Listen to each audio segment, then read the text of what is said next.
Hey guys, in this video, I will show you how to check your Prime Video password. Alright, let's begin. There are a couple of ways to find your Prime Video password. First, open the Amazon Prime Video app. Tap the profile icon at the top right, then tap the gear icon to open settings.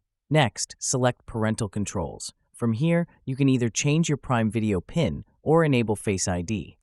To set a PIN, you will need to enter your Amazon password. If you do not remember it, there are two ways to check. First, search for the Passwords app on your phone and then use your Face ID to access it. Next, tap the All button and then search for Amazon.